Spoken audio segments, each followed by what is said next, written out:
সমস্ত প্রশংসা সেই মহান সত্তা আল্লাহ সুবহানাহু ওয়া তাআলার জন্য, যিনি আমাদের সৃষ্টি করেছেন। শুধু সৃষ্টি করেননি, এই পৃথিবীতে সহস্র কোটি মাখলুকাত সৃষ্টি করার পরেও যিনি আমাদের এই মানব জাতিকে সর্বশ্রেষ্ঠ জাতি, সর্বশ্রেষ্ঠ মাখলুকাত এবং সর্বশ্রেষ্ঠ নবী মুহাম্মদ আরবি সাল্লাল্লাহু আলাইহি ওয়াসাল্লামের উম্মত হিসেবে প্রেরণ করেছেন, সেই মহান সত্তা আল্লাহ সুবহানাহু ওয়া তাআলার সংক্ষিপ্ত শুকরিয়া সুজুদ আদায় করি। তার নিজেরই শেখানো ভাষা দিয়ে সকলে এক বাক্যে পড়ি আলহামদুলিল্লাহ। কালিয়াগাছি যুবকদের উদ্যোগ এবং পরিচালনায় আজ 4 জানুয়ারি 2025 আজমুশান তাবলিগি জলসা, আজকের এই আলোচনা সভাটিকে সফল করার জন্য যারা সার্বিক দিক থেকে সাহায্য এবং সহযোগিতা করেছেন তাদের প্রত্যেকের নাম স্বতন্ত্রভাবে নিয়ে শুকরিয়া আদায় করা সম্ভব নয়। তারপরেও আজকে সভার সভাপতি, সহসভাপতি, অতিথি এবং বিশেষ অতিথি সহ দূর দূরান্ত থেকে যেসব দিনী ভাই এবং বোনেরা আলোচনা শ্রবণের উদ্দেশ্যে একত্রিত হয়েছেন, আল্লাহ সুবহানাহু ওয়া তাআলা তুমি তাদের প্রত্যেকের নেক নিয়াত এবং নেক আমলগুলোকে কবুল করে নাও, সকলে পড়ি আমিন। মহান সত্তা আল্লাহ সুবহানাহু ওয়া তাআলার কাছে দোয়া, এই প্রার্থনা, আল্লাহ সুবহানাহু ওয়া তাআলা আমরা মানুষ, আমরা কম বেশি ছোট বড় ভুল ত্রুটি বিচ্যুতি গুনাহ পাপ অন্যায় করে থাকি। আজকের এই আলোচনা সভার ওসিলায় আমাদের পেছনের ছোট ছোট গুনাহগুলোকে তুমি ক্ষমা করে দাও, সকলে পড়ি আমিন। সম্মানিত সুধী, বাদ মাগরিব থেকেই বিভিন্ন আলোচক তারা পবিত্র কোরআনুল কারীম এবং হাদিসে মুবারাকা থেকে অনেক গুরুত্বপূর্ণ আলোচনা আপনাদের সামনে পেশ করেছেন। আজকের এই আলোচনা সভার অন্তিম লগ্নে আপনাদের সামনে উপস্থিত হয়েছি। আগে থেকেই আপনারা জানেন আলোচ্য বিষয় আমাদের লিফলেটে দেওয়া হয়েছে। আলোচ্য বিষয় সুন্নাত এবং বিদআত, এই দুটো বিষয়ে আলোচনা করার জন্য কমিটির তরফ থেকে আগে থেকে জানানো হয়েছে। তাই এই দুটো বিষয়ে সংক্ষিপ্ত পরিসরে কিছুটা ধারণা দেওয়ার চেষ্টা করব ইনশাআল্লাহ। সুন্নাত এবং বিদআত আলোচনা অনেক দিক থেকে করা সম্ভব, তবে দুটো দিকের ভয়াবহতা, কেউ যদি সুন্নাতকে অবমূল্যায়ন করে, ইনকার করে, অস্বীকার করে, বা সুন্নাত যেই দিকে তার উল্টো দিকে চলে, নবী আলাইহিস সালামের আদর্শের বিরুদ্ধাচরণ করে, তাদের পরিণতি কি হতে পারে। আর দ্বিতীয়ত, বিদআতযুক্ত কোনো ইবাদত বা আমল যদি আপনি করেন, তাহলে সেই ইবাদত কেন আল্লাহ গ্রহণ করবেন না, কেন বর্জন করবেন। শুধু বর্জন নয়, কেউ যদি বিদআতযুক্ত ইবাদত করে তাহলে এই ইবাদতের দরুন নেকিত দুর্কিবাত, আপনার গুনাহ হবে, কবরের আযাব হবে, পরকালে পরিত্রাণ মোক্ষ কিছু লাভ করতে পারবেন না। সুন্নাত যদি শরীয়ত অর্থে আমরা বলি, আল্লাহ নবীর কথা, কাজ, সমর্থন। আল্লাহ নবী কোনো কর্ম করেছেন, এটা যেমন সুন্নাত। আল্লাহ নবী কোনো কাজ কাউকে করতে দেখেছেন, কোনো সাহাবীকে, তিনি কোনো আপত্তি জানাননি, এটাকে বলে মৌন সমর্থন দেওয়া। যখন আপত্তি নেই, নবীর সামনে করেছেন, এটাও এক কোয়ালিটি সুন্নাত। আর আল্লাহ নবী কোনো কাজের আদেশ করেছেন যে অমুক কাজটা করো সাহাবীদের উদ্দেশ্যে, এটাও সুন্নাতের অন্তর্ভুক্ত। বিদআত ওইটাকে বলা হয় যে কাজ, যে কর্ম, সে আমলটা যতই ভালো হোক না কেন, সমাজে চলছে, মানুষ করছে ধর্ম মনে করে, অথচ কোরআন বা সুন্নাতে বা নবী অথবা সাহাবী থেকে এই আমলটা প্রমাণিত নেই। একটা উদাহরণ দিই, বুঝতে পারবেন। ধরেন আপনাদের মসজিদ আছে, আমার সঙ্গে সকলে আপনারা একমত হবেন যে আমরা যখন দোয়া করি, দোয়ার একটি আদব হাত তুলে দোয়া করা, এবং এটা অনেক ভালো লাগে, লাগে না ভাইজান? এবং মানুষের মধ্যে একটা ধারণা, আরে দোয়া করব, হাত যদি না তুলি তাহলে কেমন দেখায়। এই জন্যই আমি আপনাদের এলাকায় আসলাম, এসে বললাম দেখেন আপনারা মসজিদে যখন প্রবেশ করছেন সেই সময়টা দোয়া আছে, আছে না নাই? আছে না? এখন আমি ধর নতুন হুজুর, অনেক নাম ডাক আছে, ধরেন শুনেছেন, উঁচু মাপের বক্তা, আলোচক, দেশ বিদেশ সব জায়গায় ঘোরাঘুরি করছি, সব কিছু আপনার কাছে জানা আছে। আর এসে আমি গ্রামে বললাম, দেখেন মসজিদে ঢোকার তো একটা দোয়া আছে, আর দোয়া আছে এটা কোরআন এবং হাদিস দ্বারা প্রমাণিত, এবং একথা হাদিস দ্বারা প্রমাণিত যে দোয়া করা একটা আদব হচ্ছে হাত তুলে দোয়া করতে হবে। সুনান আবু দাউদ, হাদিস নাম্বার 1488, সনদ হাসান। এখন এই দুটো হাদিসকে সামনে রেখে বললাম আপনাদেরকে, দেখেন ভাই, যেহেতু মসজিদে ঢুকছি, দোয়া আছে, চলেন আমরা মসজিদে ঢোকার সময় সবাই মিলে একসঙ্গে দুই হাত তুলে আল্লাহর কাছে দোয়া করব। আমলটা ভালো না খারাপ? বলেন, আমলটা ভালো না খারাপ? কেন খারাপ? বাহ্যিক দিক থেকে আমলটা দেখতে ভালো না? কথা বলেন, যে কত সুন্দর একটা নিয়ম শৃঙ্খলা মুসলিমদের, যে আমরা মসজিদে একসঙ্গে প্রবেশও করি না যতক্ষণ না পর্যন্ত আমাদের নেতা, আমাদের ইমাম সাহেব মুনাজাত না করবে, দোয়া না করবে, ততক্ষণ মসজিদের গেটের বাইরে সবাই দাঁড়িয়ে থাকবে।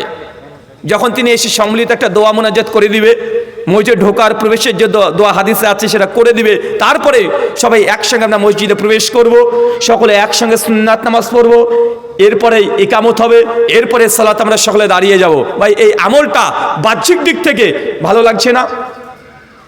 ভালো লাগছে, কিন্তু এই আমলটা আপনি যদি করেন, এই আমলটা ভালো হলেও এই আমলটা করলে আপনার নেকি হবে না, বরং উল্টো দিক থেকে গোনা হবে, পাপ হবে। অবশ্যই দোয়া করার ব্যাপারে হাদিস মজুদ আছে, হাত তোলার ব্যাপারে হাদিস মজুদ আছে, কিন্তু আমি যদি আমার মতো বুঝ নিয়ে এখানকার একটা হাদিস, ওখানকার একটা হাদিস, এখানকার একটা হাদিস, তিন দিককার হাদিসকে নিয়ে এসে একটা নতুন ইবাদত তৈরি করতে চাই, যেটা নবী করে নাই, সাহাবীরা করে নাই, তাবেঈনরা করে নাই, এটাকে শরীয়তের ভাষাতে বলা হয় বিদআত। কি বলা হয় বলেন তো চাচা? বিদআত বাহ্যিক দিক থেকে কখনো খারাপ হয় না। কি বললাম আর একটা কথা? বিদআত কখনো খারাপ হয় না, কারণ মানুষ বিদআত করে ইবাদত মনে করে। মানুষ যারা চুরি করে তারা মনে করে এটা খারাপ কাজ, ডাকাতি করবে খারাপ কাজ, জেনা করবে খারাপ কাজ, ব্যভিচার করবে খারাপ কাজ, সুদ খাবে খারাপ কাজ, এগুলো জানে।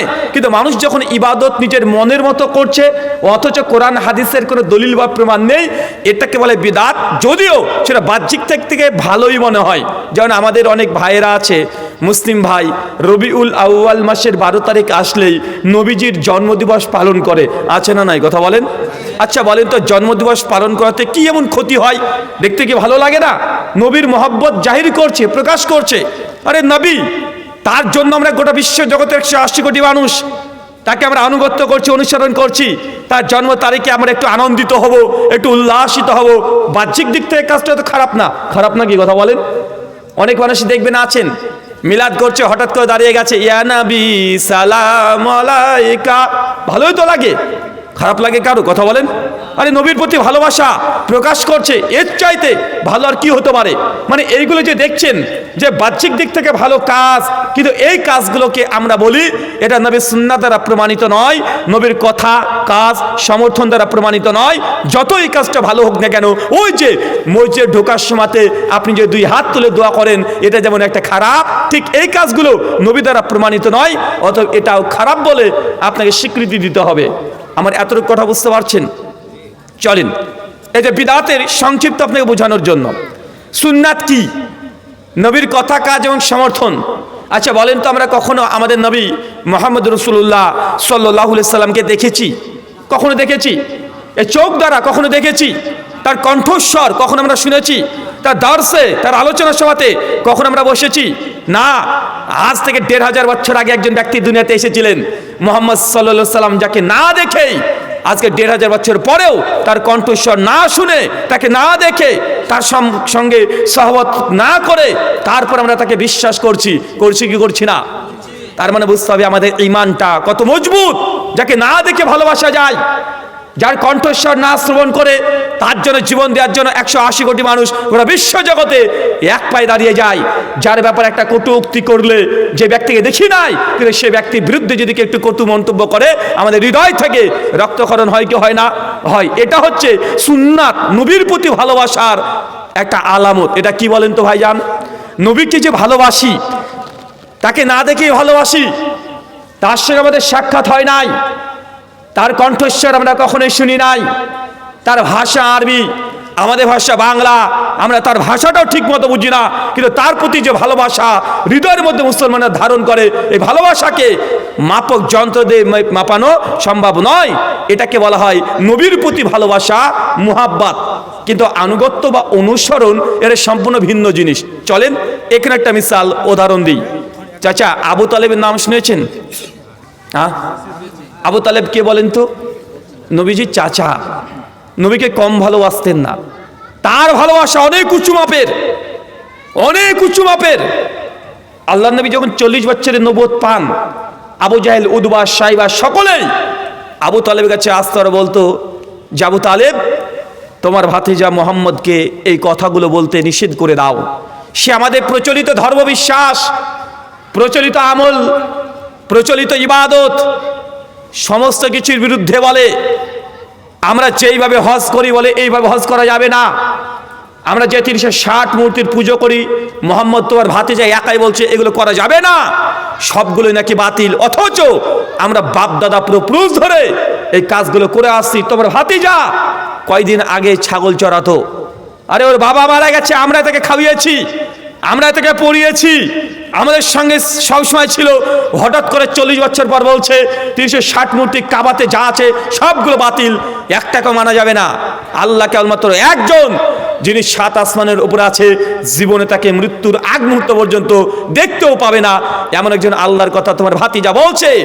মোহাম্মদকে বলে দাও সে যেন দাওয়াত এই মেসেজ আর আমাদের সামনে না দেয়। কমপক্ষে 4 দফা এসেছে, 4 বার এসেছে। সিরাত ইবনে হিশাম প্রথম খণ্ড 67 থেকে 90 নম্বর পৃষ্ঠা ডিটেল ঘটনা বর্ণনা আছে। আবু তালেব সেই সময়তে আল্লাহ নবীর কাছে এমন ভাবে দাঁড়িয়েছে। আবু তালেব নবীকে কম ভালোবাসতেন না, তার ভালোবাসা অনেক উঁচু মাপের। কিন্তু তারপরেও মৃত্যুর শয্যায় যখন শায়িত আবু তালেব, সহিহ বুখারী কিতাবুজ জানাইজ হাদিস নাম্বার 1350, সহিহ মুসলিম কিতাবুল ঈমান বাব শাফাতুন নবী হাদিস নাম্বার 396, আল্লাহর নবী আবু তালেব তার চাচা মৃত্যুর শয্যায় শায়িত, ধুক ধুক করছে তার জীবন প্রাণবায়ু। আল্লাহ নবী মাথার কাছে এসে বলছে, চাচা তুমি একবার কালিমা লা ইলাহা ইল্লাল্লাহ এটা পাঠ করো। একবার যদি তুমি পাঠ করো, কিয়ামতের মাঠে আল্লাহ সুবহানাহু ওয়া তাআলাকে বলে যে কোনো মূল্যে তোমাকে আমি জান্নাতে নিয়ে যাব। আবু তালেবের মন চাই আল্লাহ নবী যে দাওয়াত দিয়েছে সে দাওয়াতটাকে গ্রহণ করে নেবে, মন চাই। আবু তালেব জানে তার ভাতিজা কখনো কোশ্চিন কালে কোনোদিন একটা মিথ্যা কথা বলেনি, কখনো সে আমানতের খেয়ানত করেনি, গরিব দুস্থ মানুষকে সবসময় সহযোগিতা করেছে। জীবনে আমার ভাতিজা কোনো মিথ্যা কথা বলেনি। আজকে যে তিনি নিজেকে নবী দাবি করছে, এই দাবির মধ্যেও বিন্দু পরিমাণে কোনো সন্দেহ নেই। আবু তালেব খুব ভালোই বুঝতো, ভালোই জানতো। কিন্তু আবু তালেবকে যখন দাওয়াত দিয়েছে, মাথার পাশে ছিল আরো কিছু ব্যক্তি, নাম আবু জাহেল, উদবা, সাইবা। এরা এসে বলছে, আবু তালেব কি ব্যাপার, তুমি কি মুহাম্মদের আনিত ধর্মটাকে গ্রহণ করে নিবে আর বাপ দাদা পুরুষ ধরে আব্দুল মুত্তালিবের ধর্মকে ত্যাগ করে দিবে? বারবার এই কথা যখন বলছে, আবু তালেবের মনটা একবার নবীর দিকে চলে যায়। আবার যখন বলে যে বাপ দাদা পুরুষ ধরে আমরা এই কর্মগুলো করছি, ধর্ম পালন করছি, সেই ধর্মকে তুমি ত্যাগ করে দিবে? যখন এই কথা বলে, আবু তালেব মনটা আবার উল্টো দিকে চলে যায়। সে কালিমা না পড়ে মৃত্যুবরণ করেছে। সেই মুসলিম কিতাবুল ঈমান বাব শাফাতুন নবী হাদিস না 398, আল্লাহ নবী বলছেন আমার চাচার জাহান্নামে সবচেয়ে কম আযাবটা হবে। কম আযাব কি? পায়ের নিচে গলগলে জাহান্নামের আগুন রাখা হবে আর মাথার চাঁদি পর্যন্ত টকবক করে ফুটবে। আপনার কাছে আমার ছোট্ট একটা প্রশ্ন, এই ঘটনা আপনারা জানেন, আমিও জানি এই ঘটনা আপনি জানেন, তবে আমার প্রশ্ন, বলেন তো আবু তালেব নবীকে কি কম ভালোবাসতেন? ভালোবাসা কোনো ত্রুটি আছে? ভালোবাসার মধ্যে কোন রকমের সংশয় সন্দেহ আছে? নাই। তার মানে এই হাদিস থেকে প্রমাণ হয় নবীর প্রতি মহাব্বত ভালোবাসা এটা জান্নাত যার জন্য যথেষ্ট নয়। নবী যে শরীয়তকে নিয়ে এসেছে, নবী যে আদেশ করেছে, নিষেধ করেছে, উপদেশ দিয়েছে, এগুলোকে গ্রহণ করার নামই হচ্ছে নবীর আনুগত্য করা, নবীর অনুসরণ করা, ইত্তাবে সুন্নাহ, রসুলকে মেনে নেওয়া। রসুলকে মানা এটা নয় যে নবীর প্রতি ভালোবাসা আমার আছে। পৃথিবীতে অনেক অনেক ইহুদি, খ্রিস্টান, হিন্দু সবাই আছে, আমাদের নবী প্রসঙ্গে ভালো ভালো কথা লিখে গেছে, লিখে যায় নাই? The hero and the hero worship একটা বই আছে, ওই বই 7 নম্বর পৃষ্ঠায় লিখছেন যে গোটা বিশ্ব জগতে মানুষ মুসলমানকে দেখে ভয় পায়, মানুষ ভয় করে যে গোটা বিশ্ব জগতে মুসলমানরা কবে হয়তো বোম মেরে গোটা বিশ্ব জগৎকে ধ্বংস করে দিবে। ওই লেখক একজন খ্রিস্টান, তিনি বলছেন অথচ যারা এই নবী মোহাম্মদের জীবনী পড়বে অটোমেটিক তার হৃদয়ের মধ্যে বোম ব্লাস্টিং করবে। কিসের বোম ব্লাস্টিং? ইমান। কিসের কথা বলেন? একজন খ্রিস্টান লেখক বলছে। মাইকেল এই সার্ট দ্য 100 একটা বই লিখেছে, ধর্মেশ একজন খ্রিস্টান, তিনি গোটা বিশ্বের ইতিহাসের সর্বশ্রেষ্ঠ ব্যক্তিগুলো কে কে তাদের জীবনী নিয়ে তিনি সিরিয়াল বাই সিরিয়াল মেনটেন করে তিনি 100 জনের জীবনীকে তিনি সংকলন করেছেন। প্রথম যে ব্যক্তির নাম রেখেছেন তার নাম হচ্ছে মুহাম্মদ সাল্লাল্লাহু আলাইহি সাল্লাম, দ্বিতীয় স্যার আইজাক নিউটন, তৃতীয় নবী ঈসা আলাইহিস সালাম। আপনার কাছে আমার প্রশ্ন, এই ইহুদি এবং খ্রিস্টান, সনাতনী, হিন্দুরাও আমাদের নবীর প্রতি ভালোবাসা আছে না নাই? কথা বলেন। সবার না থাকলেও কিছু সংখ্যক মানুষের তো আছে, আছে না? আছে। এই জন্য ভালো ভালো মন্তব্য করে গেছে আমাদের নবী প্রসঙ্গে, অনেক গান, গীত, অনেক সাহিত্য চর্চা অমুসলিমরা করেছে। এই সমস্ত কথা সামারি শেষ পয়েন্ট উপসংহার হচ্ছে এইটা, শুধু ভালোবাসা নবীর প্রতি থাকলেই আপনি যে জান্নাত চলে যাবেন বা পরিত্রাণ নাজাত পেয়ে যাবেন, সালভেশন হয়ে যাবে, এটা সঠিক নয়। অবশ্যই ভালোবাসা মুমিনের হৃদয়ে থাকবে, তার সঙ্গে ইবাদত যতক্ষণ না করছেন নবীর পদ্ধতি অনুযায়ী আপনি পরকালে নাজাত পাবেন না। চলেন কোরআনে একটা আয়াত দেখি আমরা, সূরা নূর সূরা নম্বর 24 আয়াত নম্বর 63 শেষ অংশ। আল্লাহ কোরআনে বলছেন, আল্লাযীনা ইউখালিফুনা আন আমরিহি আন তুসিবাহুম ফিতনা আন ইউসিবাহুম আযাবুন আলীম। শোনো, তোমরা যারা নবীর আদেশকে লঙ্ঘন করবে, কে বলছে বলেন তো চাচা? আল্লাহ বলছেন। কি বলছেন? শোনো আদম সন্তান, আল্লাযীনা ইউখালিফুনা আন আমরিহি, যারা আমার নবীর আদেশকে লঙ্ঘন করবে, আমার নবী যা আদেশ করবে তার উল্টো দিকে যাবে, নবী যেই কথাই আদেশ দেবে সেটাকে পরিপন্থী আমল করবে। আল্লাহ বলছেন তুসিবাহুম ফিতনা, আমি সেই জাতিকে ফিতনা দিয়ে জড়িত করে দেব। বলেন তো মুসলমান জাতি আজকে ফিতনার মধ্যে আছে না নাই? ফিতনার মধ্যে আছে না? মুসলিম জাতি আজকে গজের মধ্যে আছে না নাই? আজকে মুসলমান জাতি ভয়ের মধ্যে আছে, ভয় ভীতি সবসময় আছে। বিশেষ করে আমাদের ইন্ডিয়ার মুসলিম, আমরা ভারতীয় মুসলিম যারা আছে আমরা ভয়ের মধ্যে আছি। কেন? আপনি সবসময় ভয়ের মধ্যে ভয় করছেন এই জন্য, কখন এনআরসি না হয়ে যদি হটেই যায় তাহলে আমাকে কোন দিকে চলে যেতে হয়, ভয় আছে না নাই? কথা বলেন। আছে। অথচ ভারতের ইতিহাস, ভারতবর্ষে মুসলমানরা 800 বছর ক্ষমতায় ছিল। কত বছর? 800 বছর। যে মাটিতে আমরা বসে আছি এটা কি? লালগোলা না? লালগোলা।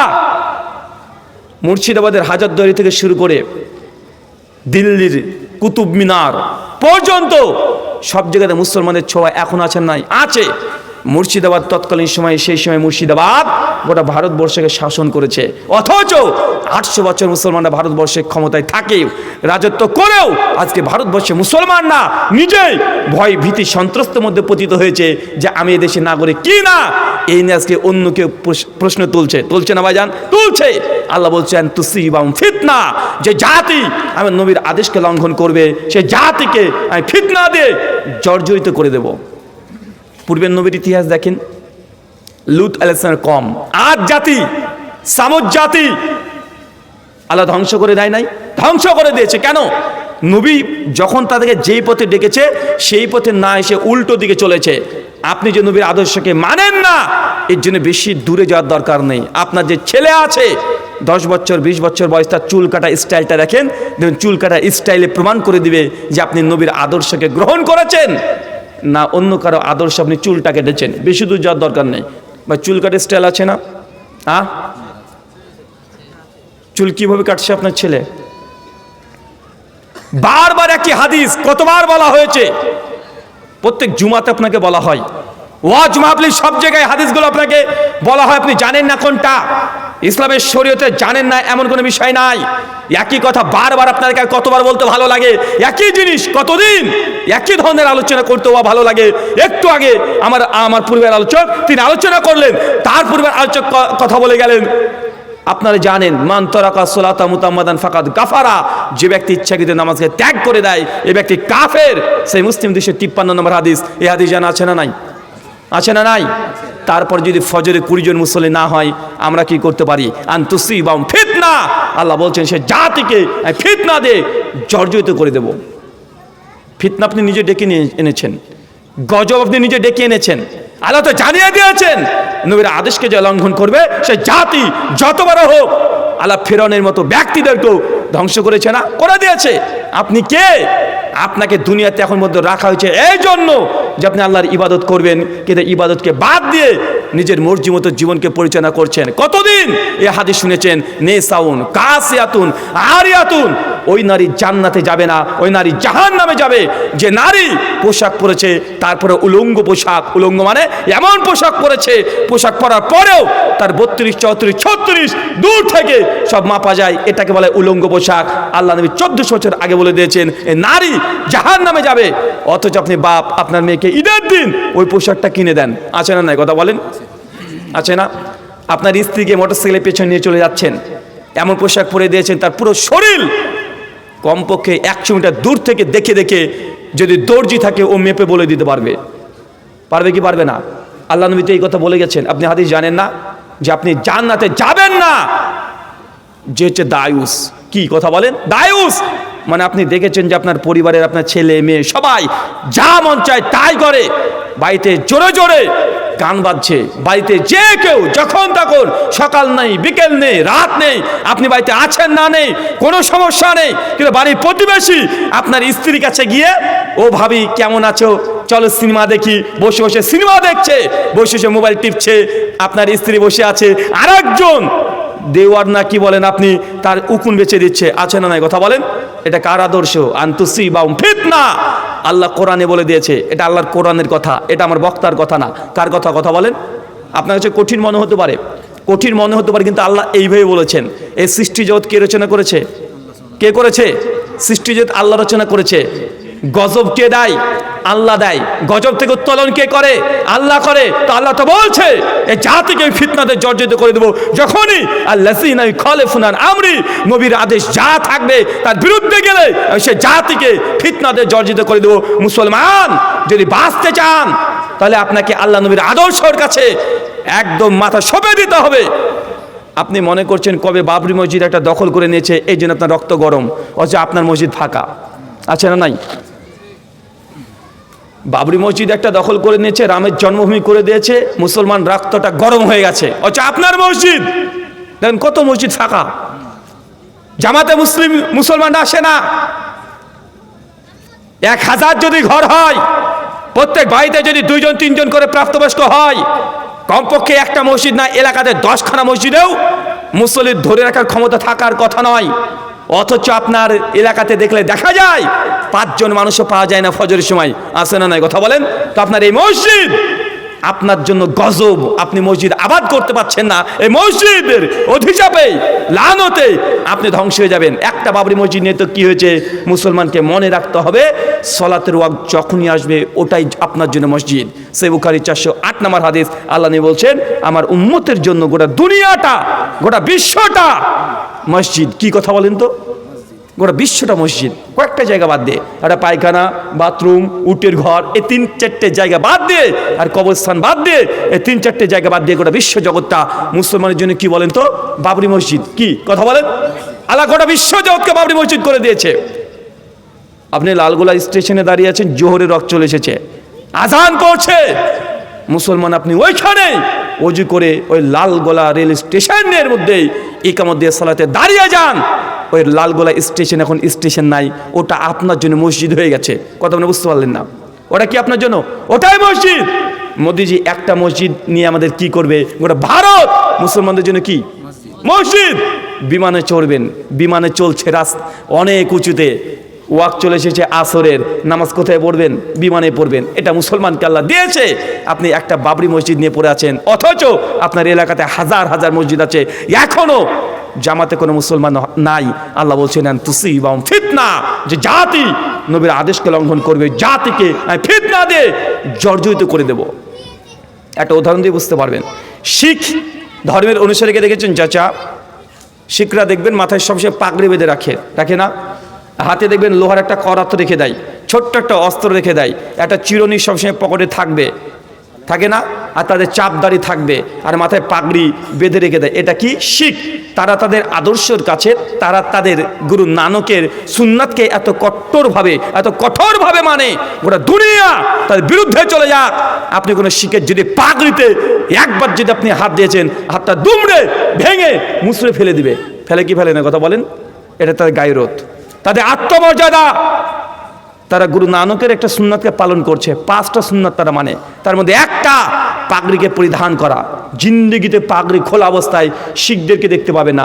মহেন্দ্র সিং ধোনি না কি যেন নাম একটা খেলোয়াড় আছে, হরভজন সিং না কি, হরভজন সিং, ওর মাথায় সবসময় পাগড়ি থাকে না? মুসলমানের বাচ্চা টুপি পরে খেলতে যায়, কিন্তু ওই যে সিং, ও খেলে কি খেলে না? পৃথিবীর কোনো শিখকে দেখবেন এসে যে জায়গাতে সে কর্মস্থল হোক না কেন, যে চাকরি করুক, ও যদি মিলিটারি হয়, ও যদি ডাক্তার হয়, ও যদি মাস্টার হয়, ও যদি ট্রাক লরি চালায়, তারপরে দেখবেন তার এক মুষ্টি দাঁড়িয়ে আছে, আর তার কখনো পাগড়ি সে খুলে ফেলে না। ও চাকরি করছে, তারপরেও সেটা খুলে ফেলে না। মুসলমান যদি এখনই যদি চলে যায়, যদি মিলিটারি চাকরির জন্য যায়, রান প্রতিযোগিতা বলবে দাড়ি থাকলে তোমার চাকরি হবে না, মুসলমান তারা আগেই জানে যে দাড়ি থাকলে চাকরি হবে না। ও দাড়ি চেয়েছেই ও চাকরির জন্য লাইন দেয়, আছে না? কথা বলেন। ও ইন্টারভিউ দিতে গেলেও ভাবছে যে যদি দাড়ি থাকে তাহলে আমার আর চাকরি হবে না। ও বাড়িতে একদিন আগে দাড়িকে চেয়েছে, তারপরে ইন্টারভিউ দিতে যাচ্ছে। কেন? মুসলমান তার আদর্শের কাছে মাথা নত করেছে। এই জন্য গোটা বিশ্ব জগতে মুসলিমরা কোনো জায়গাতে চাকরি করবে দাড়ি রেখে, এখন ইন্ডিয়াতে এটা অনুমোদিত নয়, কিন্তু এখন শিখ সে দাড়ি রেখে চাকরি করতে পারে কি পারে না? কেন বলেন তো? কারণ তাদের ছোট থেকে বড় পর্যন্ত সবাই তাদের এই সুন্নাতকে কেউ মিসইউজ করে না, কেউ ডিসএগ্রি করে না, সবাই এই সুন্নাতের উপরে মানে কট্টরভাবে দাঁড়িয়ে আছে। তাই তাদের জন্য সংবিধান আলাদা হয়ে গেছে যে তারা যা চায় তারা করতে পারবে। কিন্তু মুসলমান, আমি দাঁড়িয়ে রেখেছি, আমার বাপ রাখেনি, আমি দাঁড়িয়ে রেখেছি, আমার ছোট ভাই রাখেনি, আমি দাঁড়িয়ে রেখেছি, আমার চাচা রাখেনি। যখন আমি চাকরি নিতে যাব, মুখে দাঁড়িয়ে আছে, বলবো যে না ভাই, এটা আমাদের ধর্ম, আমরা দাড়ি কাটতে পারবো না। বলে কেন, কি হয়েছে? আমাদের ওসি সাহেব উনি তো মুসলমান, উনার তো দাড়ি চাচা, তো তুমি আবার কত বড় মুসলমান, ও কি মুসলমান না? এই কথা বলে কি বলে না? কথা বলেন। কেন? কারণ 99% মুসলমান দাড়ি নেই, মাথায় টুপি নেই, আমাদের সুন্নাতি তরিকার পোশাক নেই। মাত্র 1% মুসলমান প্র্যাকটিসিং মুসলমান। তার জন্যই ওই 99% মুসলমানকে দেখে 1% মুসলমানকে প্রেশার ক্রিয়েট করে যে তুমি দাড়ি রাখতে পারবে না, তুমি বোরখা পরতে পারবে না। এই জায়গায় আপনার মেয়ে স্কুলে যখন যাবে, গার্লস স্কুলে বোরখা পরে যাবে, ঝামেলা হচ্ছে। ঝামেলা হওয়ারই উচিত, আপনার মেয়েকে ঢুকতে দেওয়া উচিত নয়। কারণ এটাই, কারণ 10-50 জন মুসলমানের মেয়ে ওই স্কুলে আছে, 2 জন বোরখা পড়ছে না ভাইজান, 48 জন বেপরদা যাচ্ছে। তখন ম্যাডামরা এমনি বলবে, আরে ও তো মুসলমান, ও তো নামাজ পড়ে, ও তো বোরখা পড়ে না, তোমাকে পড়তে হবে কেন? আপনাকে প্রশ্ন ছুড়ে দিবে। কিন্তু 50 জন মেয়ে যদি মুসলমান মানেই সে বোরখা পরে যাবে, মুসলমান ছেলে মানেই মাথায় টুপি থাকবে, মুসলমান মানেই মুখে দাড়ি থাকবে, তাহলে কয়জনকে বয়কট করবে? ভারতবর্ষে 40 কোটি মুসলমান আছে, কয়জনকে বয়কট করবে?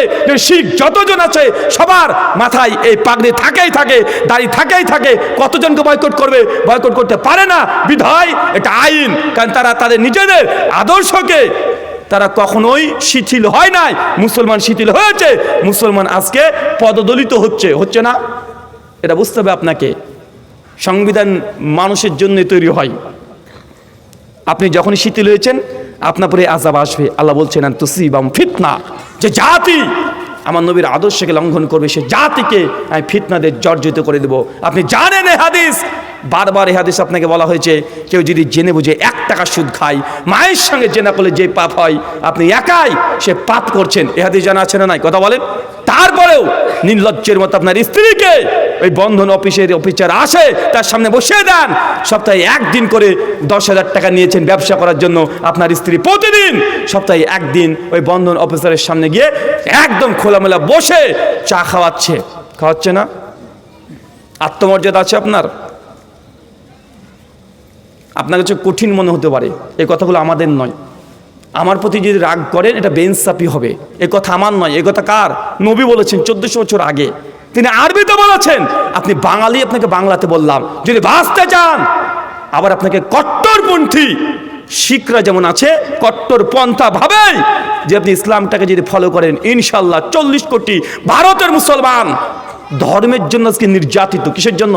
ধর্মের জন্য নির্যাতিত। আপনি ধর্মকে কট্টরভাবে পালন করতে শুরু করেন, ইনশাআল্লাহ 40 কোটি মুসলমান 400 কোটি অমুসলিমের জন্য যথেষ্ট হয়ে যাবে। 400 কোটি অমুসলিমের জন্য যথেষ্ট হয়ে যাবে। সূরা আনফাল 69, 70, 71 পর আয়াত আল্লাহ বলে দিয়েছেন, একজন ওমর ইবনুল খাত্তাব রাস্তা দিয়ে হাঁটলে শয়তান ওই রাস্তাতে থাকতো না। আর আপনাকে দেখলে শয়তান আপনার পিছনে পিছনে দৌড় মারে না? আপনার পেছনে পেছনে কি মানে আপনার ভেতরেই শয়তান, মানে আপনি নিজেই একটা টাটকা তাজা জ্যান্ত আপনি শয়তানের ভূমিকা পালন করছেন। হয়তো মুসলমান যে রাস্তাতে যাবে শয়তান পালিয়ে যাওয়ার কথা। এটা হচ্ছে বর্তমান প্রেক্ষাপটে আমাদের নবীর আদর্শকে লঙ্ঘন করা।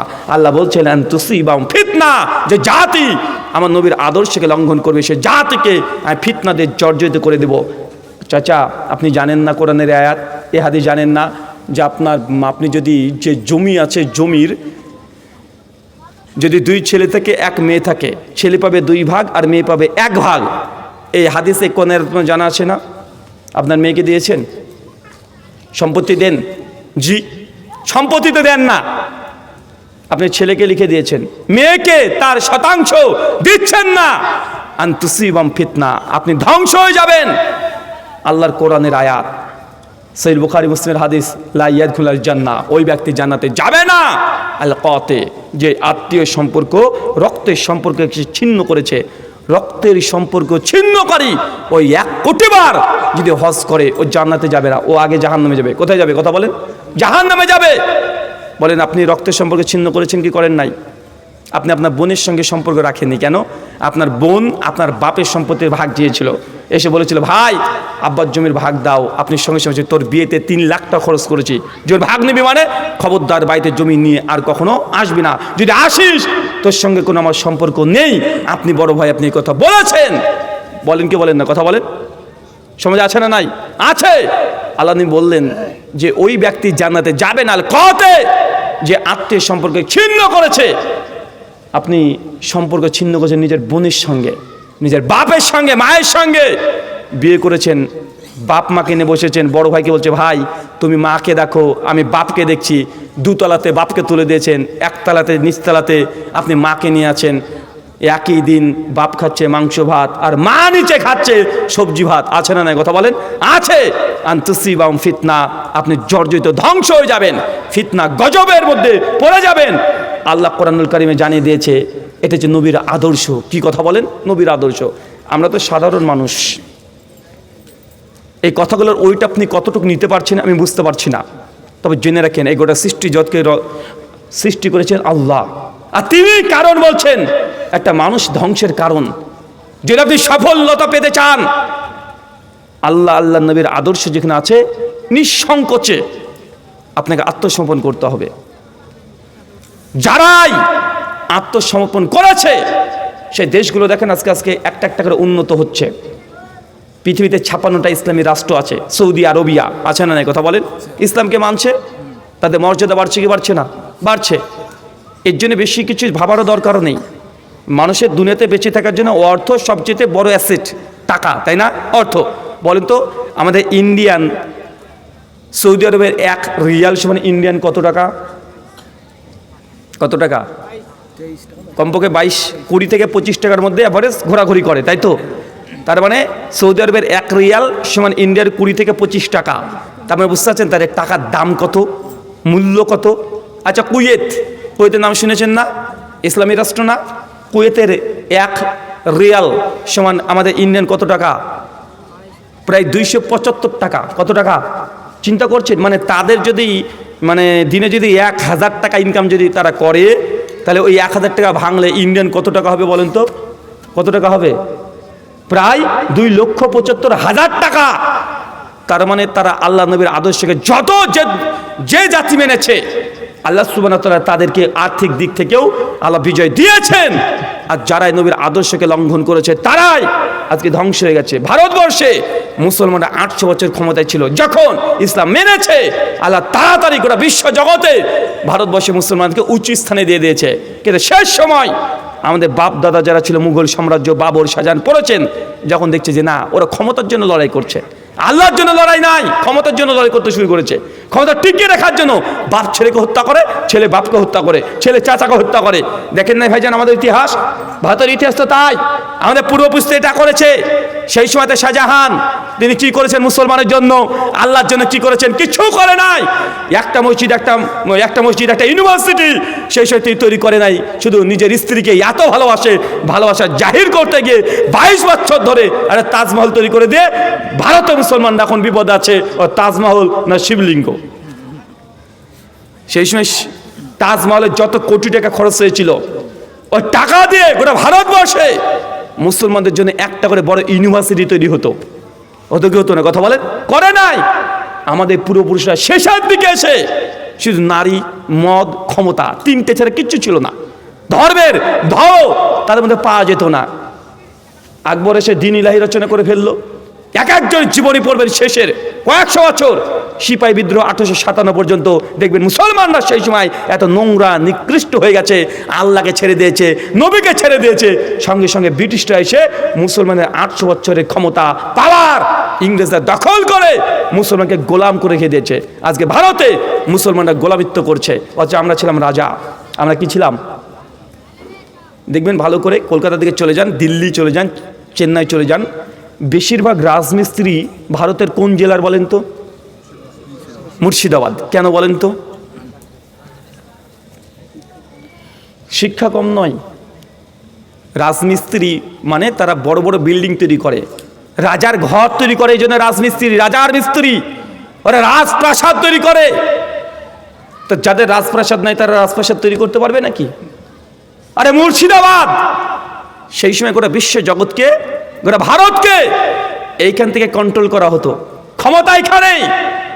আমাদের বাপদাদা 3-4 পূর্বপুরুষ চলে যান, দেখবেন আমাদের বাপদাদারা কে রাজা ছিল, কে বাদশাহ ছিল, তারাই বড় বড় জমিদার ছিল। 200 বিঘা, 400 বিঘা, 600 বিঘা জমির মালিক তারা ছিল। কিন্তু আজকে মুর্শিদাবাদের প্রেক্ষাপট দেখেন সব উল্টে গেছে। কেন? ওই স্রোতে গা ভাসিয়ে দিয়েছে।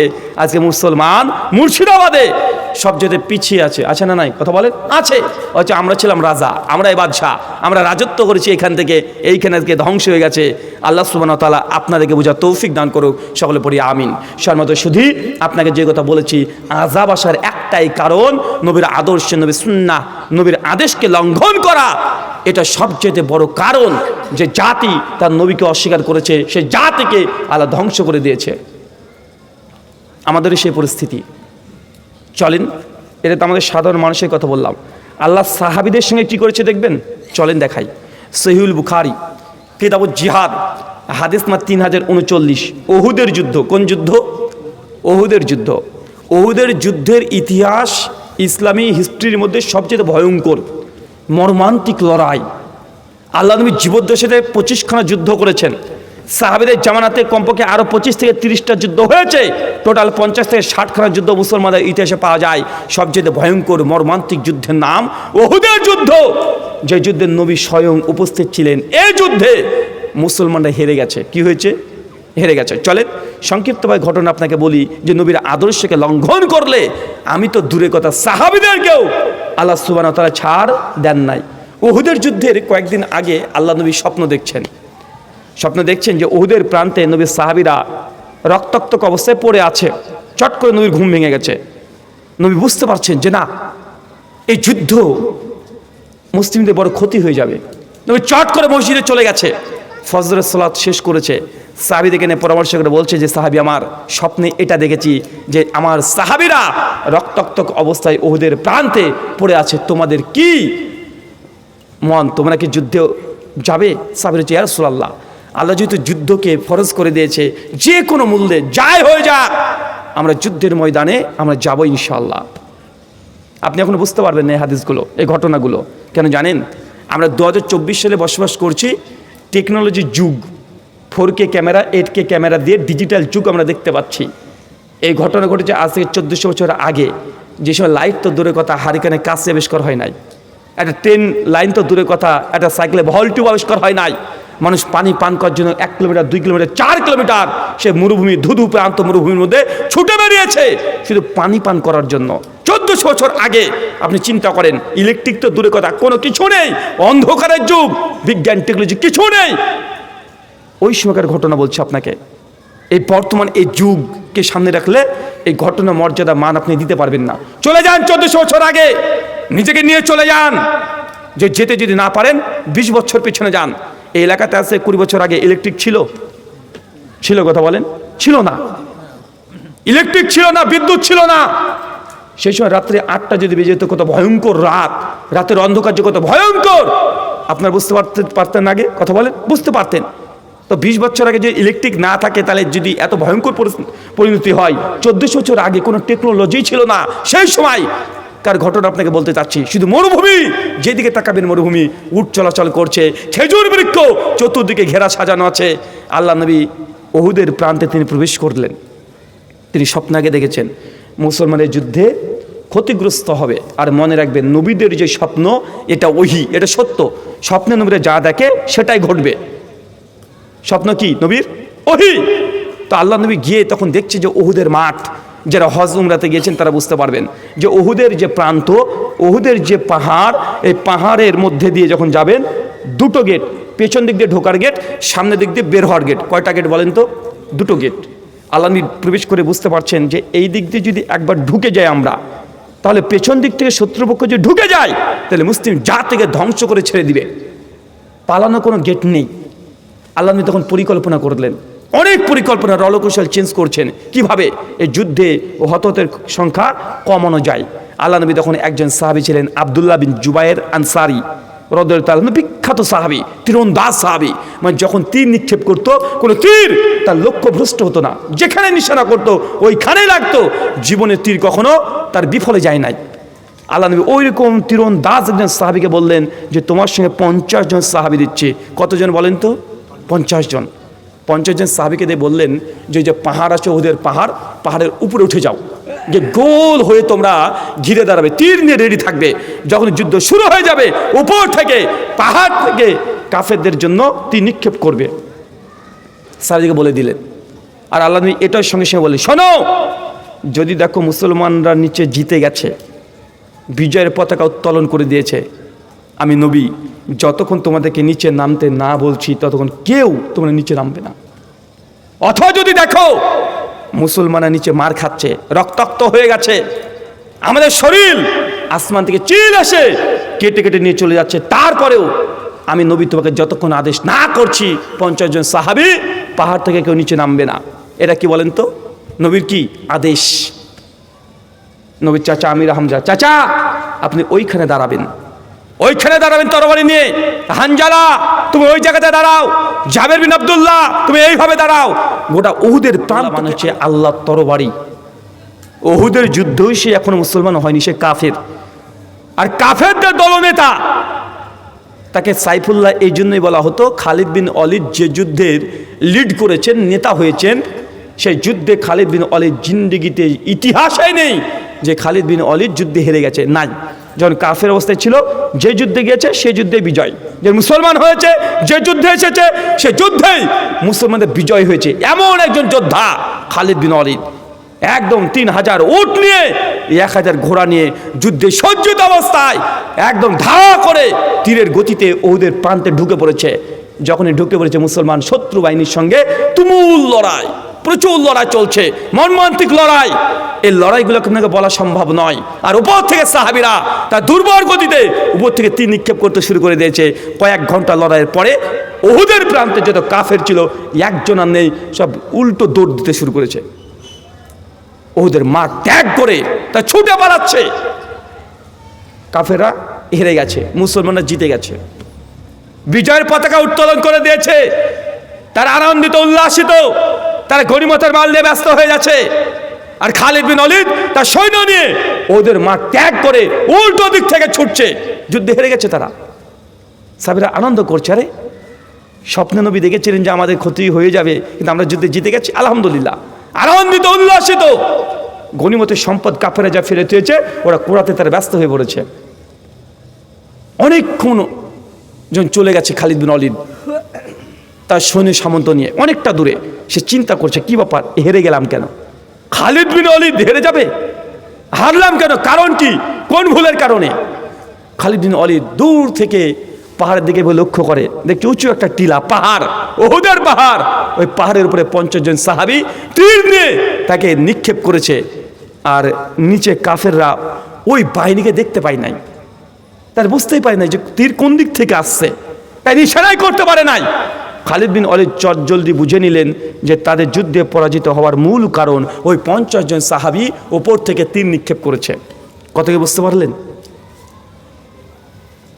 খালিদ বিন ওয়ালিদ ছুটছে, আর 50 জন সাহাবী যখন দেখছে উপরে যে মুসলমানরা জিতে গেছে, তারা গনিমতের সম্পত্তি নিয়ে তারা ভাগাভাগি করতে শুরু করে দিয়েছে, তারা আনন্দ করছে, উল্লাস করছে। পাহাড়ের উপর থেকে দেখতে পাচ্ছে কাফেরা পালিয়ে যাচ্ছে। 50 জন সাহাবীর মধ্যে অধিকাংশ সাহাবী বলছে যে আমরা তো জিতে গেছি, চলো নিচে যাই, যুদ্ধ শেষ, কাফেরা পালিয়ে গেছে, চলো গনিমতের মাল আমরা এখন নিতে যাই। 4-5 জন সাহাবী না, আল্লাহ নবী এখন আদেশ করেনি। তাদের নেতা আব্দুল বিন জুবাইর তিনিও বলছেন খবরদার কেউ নিচে নেমো না, নবী এখন আদেশ করে নাই। কিন্তু অধিকাংশ মানুষ আল্লাহ নবীর আদেশকে লঙ্ঘন করে তারা পাহাড় থেকে নিচে নামতে শুরু করে দিয়েছে। অধিকাংশ সাহাবী নেমে পড়েছে, একদম নেমে তারা গনিমত করে চিৎকার মারছে, আর গনিমত নিয়ে তারা ব্যস্ত হয়ে গেছে। খালিদ বিন ওয়ালিদ আবার পাহাড় দিকে তাকিয়ে দেখছে পাহাড় একদম ফাঁকা, কেউ নেই, মাত্র 4-5 জন ঘোরাঘুরি করছে। খালিদ বিন ওয়ালিদ ওখানে সমস্ত তাদের কাফের বাহিনীকে নিয়ে বলল, স্টপ, এখানে থামো, আবার মুসলমানদের উপরে পেছন দিক থেকে আমরা আক্রমণ করব। খালিদ বিন ওয়ালিদ আবার নতুন করে যুদ্ধে সজ্জিত হয়ে একসঙ্গে হাজার হাজার কাফেরকে নিয়ে উহুদের প্রান্তর উল্টো দিক থেকে এসে এমনভাবে মুসলিম জাতির উপরে হামলে পড়েছে, সেই যুদ্ধে ৭০ জন মুসলমান শহীদ হয়ে গেছে। কতজন? একটু আগে মুসলমানরা জিতে গেছিল, একটু আগে, কয়েক ঘন্টা আগে মুসলমানরা জিতে গেছে, আনন্দ করছে, গনিমত দুনিয়া নিয়ে ব্যস্ত হয়ে গেছে। ৭০ জন সাহাবী এই যুদ্ধে শহীদ মারা গেছে। আমিরে হামজার মতো সাহাবী, নবীজির চাচা আমিরে হামজা তার নাম, মানে আল্লাহ সুবহানাহু ওয়া তাআলার সিংহ পুরুষ, ইসলামের ডান হাত ছিল সেই সময়। সেই চাচাকে ওদের যুদ্ধের মধ্যে বল্লম মেরে দিয়েছে, সঙ্গে সঙ্গে সাঁটে উল্টে পড়ে গেছে। আল্লাহ নবীর চোখের সামনে উল্টো দিক থেকে কাফেররা এসে তীর দিয়ে তরবারি দিয়ে গর্দনকে কেটে দিচ্ছে। আল্লাহ রাসূল দেখে স্থির থাকতে পারছে না। তখন আমির হামজা তার চাচার দিকে চলে যায়, যে চাচাকে শহীদ করে দিয়েছে। একটু দেখছে যে আব্দুল বিন জুবায়ের তার বাবা মারা গেছে, তার দিকে একবার ছুটে যায়। একবার দেখছে হানজালা সেও মারা গেছে, সাইদ বিন মুসাইব সে মারা গেছে। একটার পর একটা সাহাবীকে একদম কচু কাটা করে কাফেররা রক্তের বন্যা তুলে দিয়েছে। আল্লাহ স্থির থাকতে পারছেন না, যেদিকে যায় সেই দিকে সাহাবীরা মৃত্যুবরণ করছে, মারা যাচ্ছে। আল্লাহ অবাক, ছুটে বেড়ায়। কাফেরদের 50 জনে একসঙ্গে চলে এসেছে এবার, কারণ এই উহুদের যুদ্ধের আগে একটা যুদ্ধ হয়েছিল মুসলমানদের সঙ্গে, তার নাম বদরের যুদ্ধ। কি যুদ্ধ? বদরের যুদ্ধ। এই বদরের যুদ্ধে মুসলমানরা বিজয় লাভ করেছে, আর কাফেররা এবার দলবল বেঁধে একসঙ্গে এসেছে যে মুহাম্মদকে দুনিয়া থেকে উড়িয়ে দিতে হবে, তাই শেষ করে দিতে হবে। 50 জন একসঙ্গে টার্গেট করে তীর নিয়ে আল্লাহ নবীকে দিকে নিসবত করে বারবার তীর নিক্ষেপ করছে। 9 জন সাহাবী ছুটে এসে আল্লাহ নবীকে গোল করে ঘিরে ফেলেছে। ইয়া রাসূলুল্লাহ, আপনাকে লক্ষ্য করে বারবার কাফেররা তীর মারছে, আল্লাহ নবী আপনি মাথা থেকে নিচু রাখেন, খবরদার আপনি মাথা থেকে তুলবেন না। 9 জন সাহাবী তা আল্লাহ নবীকে ঘিরে রেখে দিয়েছে। চিন্তা করছেন, শ্রেষ্ঠ ব্যক্তিত্ব, পৃথিবীর শ্রেষ্ঠ মানুষ, তাকে গার্ড দিচ্ছে 9 জন সাহাবী। কাফেররা একসঙ্গে 3-4টে দল চলে এসেছে। 9 জন সাহাবীর মধ্যে 7 জন সাহাবী দুর্বল গতিতে ছুটে চলে গেছে, কাফেরদের দলের মধ্যে ঢুকে গিয়ে তুমুল লড়াই। 7 জন সাহাবীকে ওইখানে স্পট শহীদ করে দিয়েছে। নবীর পাশে আর কেউ নেই, মাত্র 2 জন আছে। তার মধ্যে একজনের নাম আবু তালহা ইবনে উবাইদুল্লাহ, বিখ্যাত সাহাবী। আবু বকর রাদিয়াল্লাহু তাআলা আনহু, সেই মুসলিমের হাদিস। ওহুদের যুদ্ধের পরে সাহাবীদেরকে বলছেন যে সাহাবী আমার, আরে ওহুদ তো আবু তালহা ইবনে উবাইদুল্লাহর। কেন জানেন? ওহুদের যুদ্ধের প্রথম থেকে শেষ পর্যন্ত এই সাহাবী আল্লাহ নবীর সামনে দাঁড়িয়েছিল, কোনো সময় নবীকে তার সামনে দিতে দেয় না। কেন? সামনে থেকে তীর নিক্ষেপ করছে। আর আবু তালেব ইবনে উবাইদুল্লাহ সাহাবী সব সময় ওই সামনে, নবী যখন চতুর্দিকে মাঠে ছুটে বেড়ায়, যে সবাইকে হত্যা করে দিচ্ছে, সাহাবীরা মারা গেছে, ছুটে বেড়াচ্ছে নবী, আবু তালেব ইবনে উবাইদুল্লাহ ছুটে এসে আল্লাহ নবীর সামনে দাঁড়িয়েছে, ইয়া রাসূলুল্লাহ আপনি মাথা তুলবেন না, কাফেররা লক্ষ্য করে আপনাকে তীর মারছে, আল্লাহ নবী মাথা থেকে আপনি নিচু করেন, তুলবেন না, আপনার বুক আর আমার বুক যেন সমান হয়, আল্লাহ নবী মাথা থেকে আপনি নিচু করেন, কাফেররা তীর নিক্ষেপ করছে। 50টা তীর একসঙ্গে কাফেরদের দলবদ্ধভাবে আল্লাহ নবীকে নিসবত করে 50খানা তীর মেরেছে। 39খানা তীরই আবু তালেব ইবনে উবাইদুল্লাহর শরীরে, বুকে, পেটে, পায়ে, গলায়, চতুর্দিকে ঝাঁঝরা হয়ে গেছে। তারপর দাঁড়িয়ে আছে, ইয়া রাসূলুল্লাহ আপনি মাথা তুলবেন না, আপনার বুক ভেদ করে যেন যেতে না পারে, আমার বুক ভেদ করে যেন তীরকে বের হতে পারে। এটা যে সাহাবীদের ভালোবাসা। 39খানা তীর আল্লাহ নবী দেখছেন যে না, আর সম্ভব নয়, এই মাঠে আর টেকা সম্ভব নয়, সাহাবীদেরকে শহীদ করে দিয়েছে। আল্লাহ নবী তখন বলছেন যে সাইব বিন মুসাইব কালেমা তোমার হাতে থাক। সাইব বিন মুসাইব কালেমার পতাকা নিয়ে সঙ্গে সঙ্গে কাফেরদের মধ্যে ঢুকে গিয়ে যখন ডান হাতে কালেমার পতাকা আছে, কাফেররা তার ডান হাতকে কেটে নিচে ফেলে দিয়েছে। আবু তালেব, আলী বিন আবি তালেব, আল্লাহ নবী বলছেন আবু আলী কালেমার দায়িত্ব তুমি নাও, পতাকা তোমার কাছে, তুমি ধরো। আলী বিন আবি তালেব ছুটে গিয়ে ওই পতাকাকে আবার দৃঢ়ভাবে তুলে ধরেছে। এক একটা ঘটনা যদি আপনাকে বলতে যাই, ৭০ জন সাহাবী এই যুদ্ধে মারা গেছে, মৃত্যুবরণ করেছে, শহীদ হয়েছে। এক একটা মর্মান্তিক ঘটনা। আলী বিন আবি তালেবের হাতে চলে এসেছে এখন কালেমার পতাকা। আল্লাহ নবী বলছেন যে আলী সবাইকে জানিয়ে দাও এই ওহুদের মাঠে আর থাকা সম্ভব নয়, আর সম্ভব নয়, জানিয়ে দাও ওহুদের প্রান্ত যেন তারা ছেড়ে ত্যাগ করে চলে যায়। যখন এই কথা বলেছে সবাই তখন যুদ্ধকে ছেড়ে দিয়ে তারা যা যা সম্পত্তি আছে, যা যা আছে সব নিয়ে চলে যাচ্ছে। কে চাচা ভাতিজা একসঙ্গে এসেছে, তার চাচা মারা গেছে, ভাতিজার চাচার লাশকে কোলে নিয়ে চলে যাচ্ছে। বাপ বেটা একসঙ্গে এসেছে, বাপ মারা গেছে, ছেলে নিয়ে যাচ্ছে। কে কে মারা গেছে সবাই চিহ্নিতকরণ করছে আর কাঁধে করে তুলে নিয়ে চলে যাচ্ছে। হঠাৎ করে দেখছে একজন সাহাবীকে খুঁজে পাওয়া যাচ্ছে না, বলছে যে হানজালা কোথায়, হানজালা কই? আল্লাহ নবী বলছে ইয়া রাসূলুল্লাহ হানজালা লাশকে দেখতে পাচ্ছি না, অথচ হানজালাকে দেখেছি কাফেরদের সঙ্গে লড়াই করতে, 5 জনের সঙ্গে একাই লড়াই করেছে, হানজালা কই? হানজালাকে জানেন? সে মুসলিম 3007 নম্বর হাদিস। ওহুদের যুদ্ধে রাতের দিনেই হানজালা বিবাহ করেছিলেন। বাসর রাত চলছে, একটা পুরুষ আর নারীর শ্রেষ্ঠ রাত, উষ্ণ মুহূর্ত। এই বাসর রাতেই বাইরে থেকে ডাক আসছে, হানজালা। রাসূলুল্লাহ ওহুদের মাঠে যেতে বলেছে। হানজালা ওই অবস্থান যে স্ত্রীকে ত্যাগ করে দিয়ে ওইখানে বিছানা ছেড়ে দিয়ে তরবারি নিয়ে ছুটতে ওদের প্রান্তে চলে গেছে। নবী ডেকেছে, নবীর আদেশ, গোসলও করে নাই, স্ত্রী সহবাস করেছে, গোসলের সময় দেয় নাই, নবী ডেকেছে, মাঠে চলে গেছে যুদ্ধ করে। হানজালা শহীদ, কিন্তু হানজালা লাশ খুঁজে পাওয়া যাচ্ছে না। সবাই খুঁজে বেড়াচ্ছে হানজালা কই, সবার লাশ পাওয়া গেছে, হানজালা নাই। একজন সাহাবী বলছে ইয়া রাসূলুল্লাহ ওই দেখেন হানজালা। সবাই তাকিয়ে দেখছে যে মাঠের মধ্যে, ওহুদের মাঠে মাটি থেকে প্রায় 4 ফিট উঁচুতে হানজালা লাশ ভাসছে, টপ টপ করে শরীর থেকে পানি পড়ছে। আল্লাহ নবী সঙ্গে তাকিয়ে বলছে সাহাবী আমার হানজালাকে ফেরেশতারা গোসল দিচ্ছে, আমার হানজালাকে ফেরেশতারা গোসল দিচ্ছে। ওহুদের অনেক পরে হানজালার স্ত্রী বলছিলেন এই ঘটনা বর্ণনা করতে গিয়ে, সেই দিন আমার স্বামী বাসর করেছে কিন্তু সেই দিন গোসল করে নাই, এই জন্য আল্লাহ আসমান থেকে ফেরেশতা নাজিল করে দিয়ে তার গোসল করে দিয়েছে। এটা কোনো কেচ্চা কাহিনী নয়, সহিহ বুখারী মুসলিমের ঘটনা। তার মানে 100% ঘটেছে, জাররা পরিমাণও, অণু পরিমাণেও এর মধ্যে কোনো ভুল বা কোনো রূপা, কোনো কেচ্চা কাহিনী নাই, একদম 100% ঘটেছে। এইভাবেই ফেরেশতারা এসে তাকে গোসল দিয়ে দিয়েছে। সবাই ছুটে চলে যাচ্ছে, নিজ নিজ আত্মীয়গণে চলছে, পালাচ্ছে ওহুদের প্রান্ত ত্যাগ করে। আল্লাহ নবী যেতে যেতে একটা উঁচু টিলা পেয়েছে, বারবার উঠতে চাচ্ছে, তো উঠতে পারছেন না। তার পায়ে 4খানা তীর লেগেছে, তার দাঁত, এই দাঁত মোরগটা পাথরের আঘাতে ভেঙে চূর্ণ বিচ্ছিন্ন হয়ে গেছে, মুখ থেকে রক্ত, পা থেকে রক্ত, ছেঁচড়িয়ে নবী চলে যাচ্ছে। পাহাড়ে উঠতে পারছে না, সবাই উঠে পড়েছে, নবী উঠতে পারছেন না। আবু তালহা ইবনে উবাইদুল্লাহ ওই সাহাবী ছুটে গিয়ে যার শরীরে 39 খানা তীর আছে, জোরে ছুটে গিয়ে আল্লাহ নবীকে কাঁধে তুলে ইয়া রাসূলুল্লাহ চিৎকার মেরে সে পাহাড়ে পড়ে নবীকে তুলে দিচ্ছে। এই যে গোটা ঘটনা, আর লম্বা ঘটনা আছে।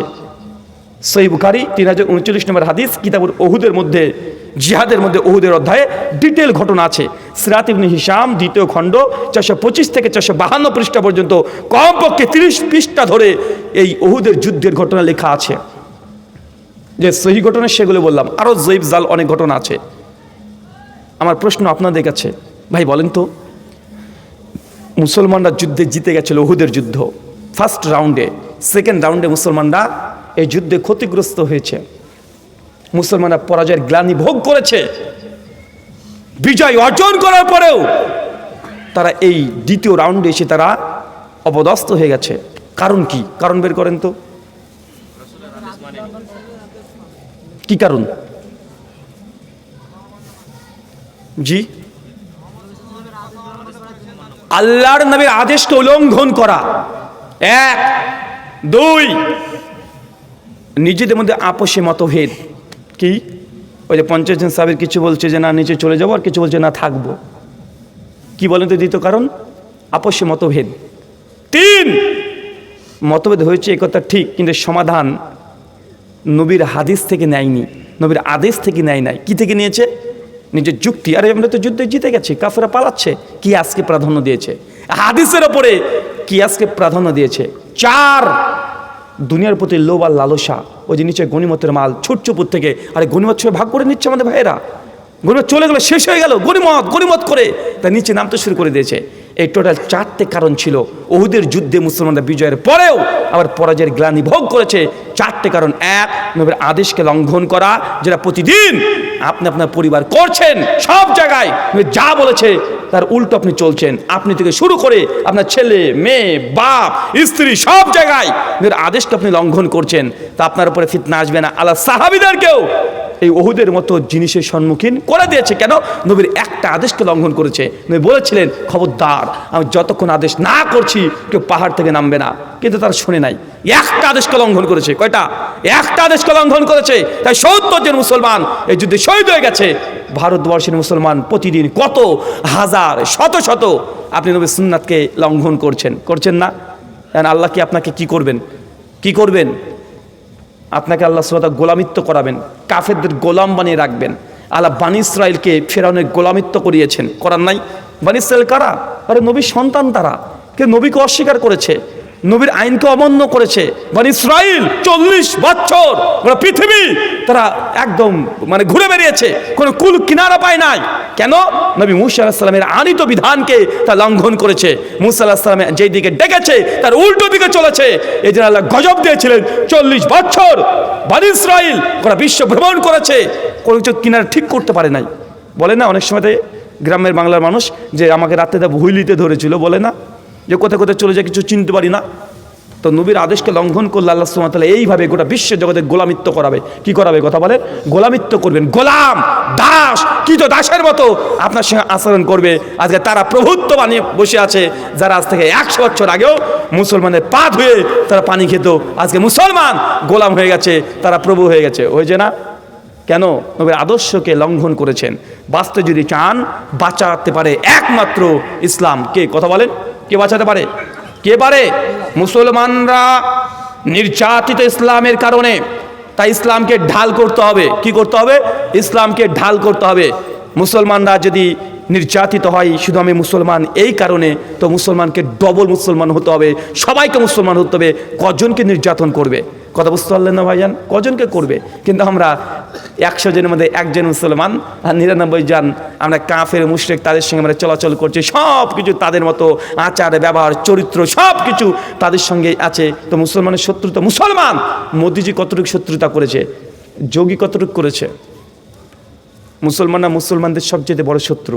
কে? কথা বলেন। মুসলমানের শত্রু। একটু 19-20 হয়ে গেলেই আশ্চর্য নেয় না।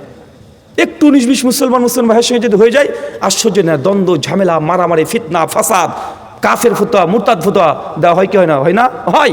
তাই মুসলমান গোটা বিশ্ব জগতে যদি আবার মাথা উঁচু করে দাঁড়াতে চান, নবীর আদর্শর কাছে একদম নিজেকে বিক্রি করে দিতে হবে। মুসলমান মানে কি? আত্মসমর্পণকারী। মুসলমান মানে কি? কৃতদাস। মুসলমান মানে কি? কৃতদাস। কৃতদাসের আমরা হচ্ছে কৃতদাস। কার কৃতদাস? আল্লাহর, দুনিয়ার কোনো মানুষের না। আমি হচ্ছে দাস, আল্লাহ যা চাই আমাকে তাই ভাবে চলতে হবে। কিন্তু আমি কৃতদাস হয়ে যদি আল্লাহর উপরে মাতব্বারি করি, আল্লাহ আমাদেরকে কি করবেন? সুম্মা লাজিন আসফালা সাফিলিন। আল্লাহ বলছে মানুষকে তো আমি উত্তমভাবে তৈরি করেছি, সবচেয়ে উত্তম মানুষকে তৈরি করেছি। আর যখন এই মানুষ আমি আল্লাহর বিরুদ্ধাচরণ করেছে, আমি সঙ্গে সঙ্গে এই মানুষ জাতিকে উল্টো করে দিয়েছি। সম্মানিত ছিল তারা, একদম নিকৃষ্ট করে দিয়েছি। আল্লাহ ইহুদি জাতি সম্মানিত ছিল। স্যার বাকারা খুলবেন 47 নম্বর আয়াত। আল্লাহ বলেছেন, ইয়া বানি ইসরাইল, তোমাদেরকে যে দুনিয়াতে সবচেয়ে বেশি নিয়ামত দিয়েছিলাম, তাদেরকে সবচেয়ে নবী বেশি দেওয়া হয়েছে, তাকে রসুল সবচেয়ে বেশি দেওয়া হয়েছে, আসমানি কিতাব সবচেয়ে বেশি দেওয়া হয়েছে। কিন্তু আল্লাহ তাদেরকে একদম পায়ের নিচে পিষে দিয়েছে, ভ্রষ্ট পথ ভ্রষ্ট করে ছেড়ে দিয়েছে। দেয় নাই? দিয়েছে। তো মুসলমান আমরা একদিকে চলছি, আমরাও বনী ইসরাইলের মতো ইহুদি জাতির মতো আল্লাহর সঙ্গে বেঈমানি করছি। আল্লাহ যে আদেশ দিয়েছে সে আদেশকে লঙ্ঘন করে নিজের মন মতো আমরা চলছি। জেনে রাখবেন গজব এটা আপনি ডেকে এনেছেন। আল্লাহ সুবহানাহু ওয়া তাআলা আমাদের এই গজব থেকে পরিত্রাণ দান করে, সকলে বলি আমিন। প্রশ্ন উত্তর আছে না? ইসমাইল মাদানি আসছে, আসুক, সমস্যা নেই। একজন প্রশ্ন পড়েন। কে একজন পড়েন?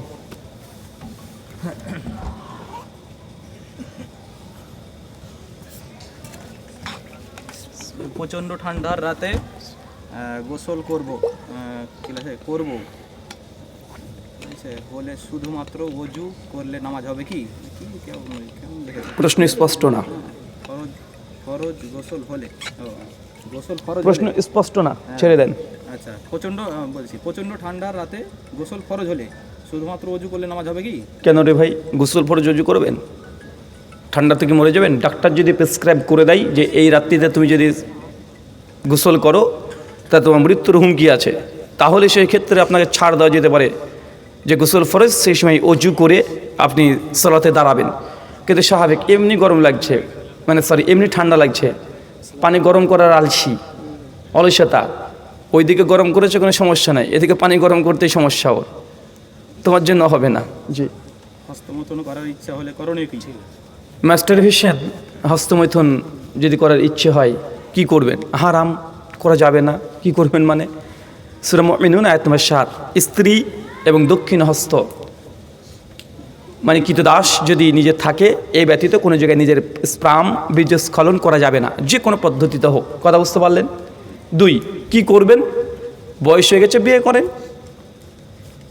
কি করবেন বলেন তো ভাইজান? বিয়ে করেন। এখন দেখবেন না বিয়ে করা তো হচ্ছে না, তো কি করবেন? সহিহ বুখারী 590 নম্বর হাদিস, আল্লাহ নবী বলছেন সামর্থ্য থাকলে বিয়ে করো, যদি সামর্থ্য না থাকে তো সিয়াম পালন করো, রোজা করো। কি করবেন তাহলে?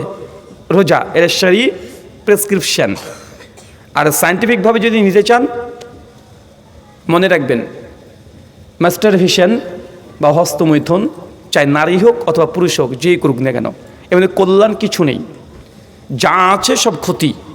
আপনার শরীর থেকে যখন আপনি মাস্টারভিশন করছেন তখন টেস্টোস্টেরন হরমোন এটা বেশি ক্ষরণ হচ্ছে। এটা ক্ষরণ হলে কি হবে?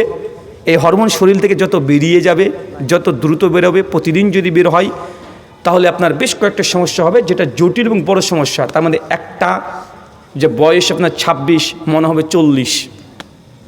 কি বলেন তো? শরীরে যে গ্লো ভাব এটা আস্তে আস্তে কেটে যাবে। 1, 2, অল্পতে খিটখিটে মেজাজ হয়ে যাবে। কী হবে? খিটখিটে মেজাজ, দ্রুত রেগে যাবেন যে কোনো কাজে। 3, মানে ডিপ্রেশন, সবসময় একটা অতিরিক্ত ফালতু একটা চিন্তা। কথা বুঝতে পারছেন? 4, স্মৃতিশক্তিতে লোপ পাবেন, মানে স্মৃতিশক্তি পড়বেন ভুলে যাবেন, কেউ কিছু একটা কথা বলে ভুলে যাবেন। কেন? অতিরিক্ত হস্তমৈথুন এইটা করার ফল হচ্ছে এইগুলো জটায় আপনার এই পায়ে গোড়ালিগুলো, এগুলোতে ব্যথা সৃষ্টি হবে অটোমেটিক। গ্যাস্ট্রিক প্রবলেম হবে, কমপক্ষে 39খানা প্রবলেম, যেটা বায়োলজিক্যাল প্রবলেম। আর সবচেয়ে বড় প্রবলেম, যে প্রত্যেক দিন কোনো যুবক যদি হস্তমৈথুন যদি করে, একটা পুরুষের শরীরে টেস্টোস্টেরন হরমোনের মধ্যে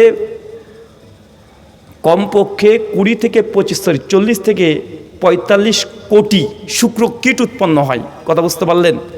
এটা বায়োলজিক্যাল, মানে একজন পুরুষ একবার যদি ফিজিক্যাল রিলেশন করে তার শরীর থেকে যে স্প্রাম বীর্য যেটা বের হয়, ওই বীর্যের মধ্যে 40 থেকে 45 কোটি শুক্রকীট থাকে। শুক্রকীটের কাজ কি? শুক্রকীট দিয়ে বাচ্চা তৈরি হয়। কি তৈরি হয়? মানে আপনার বেবি কনসেপ্ট করবে। একটা প্রাপ্তবয়স্ক শরীরে কমপক্ষে 40 থেকে 45, তবে 20 থেকে 25 কোটি যদি একবার ফিজিক্যাল রিলেশনের ফলেই যদি শুক্রকীট বের হয়, তাহলে বেবি কনসেপ্ট করাটার সম্ভাবনা 100%। কিন্তু এই লেভেল যদি আস্তে আস্তে কমে যায় শরীর থেকে, তখন আর বাচ্চা কনসেপ্ট করবে না। এখন আপনি যদি প্রতিদিন যদি আপনার শুক্র যদি শরীর থেকে ফুরিয়ে ফেলেন, প্রতিদিন যদি ফুরিয়ে ফেলেন, তো বলে তো শুক্রকীটের অভাব দেখা দেবে না? হ্যাঁ, তখন আপনার বাচ্চা বলবেন যে হুজুর বাচ্চা হচ্ছে না, 4 বছর বিয়ে হয়ে গেল, বাচ্চা হচ্ছে না, বউকে দোষ দিচ্ছেন। বেটা তোর দোষ। কার দোষ? ও বিয়ের আগে হাতকে বউ মনে করেছিল, থাকিতে নিজের হস্ত কেন হবো পরের দ্বারস্থ। মানে হাতকে স্ত্রী ভেবে 10 থেকে 12 বছর সংসার করেছে হাতের সঙ্গে। কার সঙ্গে? কথা কি বুঝতে পারলেন? এটা বায়োলজিক্যালি প্রবলেম, সেক্সুয়াল প্রবলেম, অনেকগুলো প্রবলেম। সবচেয়ে বড় মেজর প্রবলেম যেটা আপনি সন্তান ধারণ করতে আপনি বাধাগ্রস্ত হবেন। 4, সন্তান হলেও সেই সন্তানের মধ্যে দুর্বলতা সৃষ্টি হবে। কেন? শুক্রকীট যত বেরিয়ে যাবে, শুক্রকীট তত দুর্বল হয়ে যাবে। তখন বাচ্চা যদি পেটে আসে, যে বেবি কনসেপ্ট করে, সেই সন্তান কী হবে? দুর্বল হবে, অ্যাবনর্মাল হতে পারে। বাচ্চা হয়েছে কিন্তু দেখা যাচ্ছে একটু কেমন কেমন যেন, বাচ্চা হয়েছে স্মৃতিশক্তি দুর্বল। কেন বলেন তো? অতিরিক্ত নিজের শুক্রকীট বাইরে বের করে দেওয়া, এটার ফল এটা। আর অনেকগুলো কারণ আছে। কিভাবে রেহাই পাবেন? এখান থেকে রেহাই পেতে হলে আগে নিজের নিয়াতকে পরিবর্তন করতে হবে। এটা গুনাহ কাবিরা, পাপ হবে, গুনাহ হবে, ভবিষ্যৎ জীবন শেষ হয়ে যেতে পারে। এই ভয়টাকে ভেতরে কাজ করাতে হবে। 2, পর্নোগ্রাফি যত সাইট আছে, সোশ্যাল মিডিয়া প্ল্যাটফর্ম যতগুলো আছে, সবগুলোকে ব্লক করতে হবে। যতগুলো পর্নোগ্রাফি সাইট আছে সবগুলো, এগুলোকে দেখা আর যাবে না। 4, যেই সময়তে আপনার এই সেক্সুয়াল মানে অস্তবতনের অভ্যাস হয়ে গেছে, গড়ে উঠেছে, ওই সময় বাড়িতে থাকা যাবে না, বা যে জায়গাতে হস্তমতন করেন সেই জায়গাতে থাকা যাবে না। দ্রুত বাড়ি থেকে বেরিয়ে চলে আসতে হবে। কথা বুঝতে পারলেন? স্থান ত্যাগ করতে হবে।